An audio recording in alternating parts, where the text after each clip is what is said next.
ජංගම දුරකථනයක් හරහා ධර්මයේ ශ්‍රවණය කරන කෙනෙක්ට දෙන්න ඕනි යම්කිසි උපදෙස් කිහිපයක් තියෙනවා. හරිද?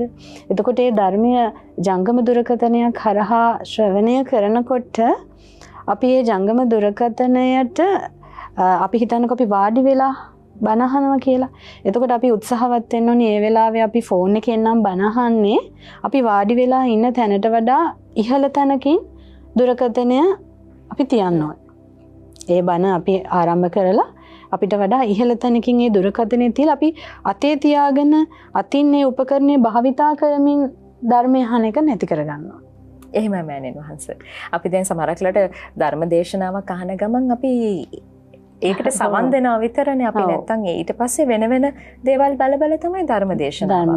එහෙමත් පුරුද්දක් තියෙනවානේ සමහරට අර කියන්නේ කමෙන්ට්ස් බල බල නේද? දැන් මේ දේශනාවට ස්වාමීන් දාපු කමෙන්ට්ස් මොනවද කියන බලනවා. ඊළඟ එහෙමත් නැත්තම් මේ දේශනේ අහන ගමන් තව මොනවද තියෙන්නේ කියලා බලනවා. සමහරක්ලට මේ දේශනේ අහන ගමන් Facebook එක පැත්තෙත් පොඩ්ඩක් ගිහිල්ලා ඒකත් බලලා එන වෙලාවල් තියෙනවා. එතකොට සමහර විට දැන් එයා එහෙම බලනකොට එයාට හිතුනොත් මේකට වඩා මේක හොඳයි කියලා එයා ඒක ක්ලික් කරනවා. ඊට පස්සේ ඒකෙත් විනාඩි 5ක් අහහා ඉන්නකොට ආයෙ බලනවා. ඒතර සමහරවිට පැයක් ගියාට අහපු දෙයක් අවසානයේ නැහැ. සහ ඒකෙන් ලොකු ධර්මයට හානියකුත් සිද්ධ වෙනවා. ධර්ම ගෞරවයට හානියක් වෙන නිසා ජංගම දුරකථනයක් හරහා බණ අහනවා නම් ධර්මයේ ශ්‍රවණය කරනවා නම් යශෝදරා අර කියපු විදිහට. එහෙමයි. එයා ඒකට සූදානම් වෙලා වාඩි වෙලා ඒ දුරකථනය Tamanට වඩා ඉහළින් තියලා එයා සජීවීව Tamanගේ මනසින් චේතනාව ඇති කරගන්න ඕනි. ස්වාමින්වහන්සේ නමක් මා ඉදිරියේ සිටිනවා. මම මේ ස්වාමින්වහන්සේගෙන් ධර්මය අහනවා.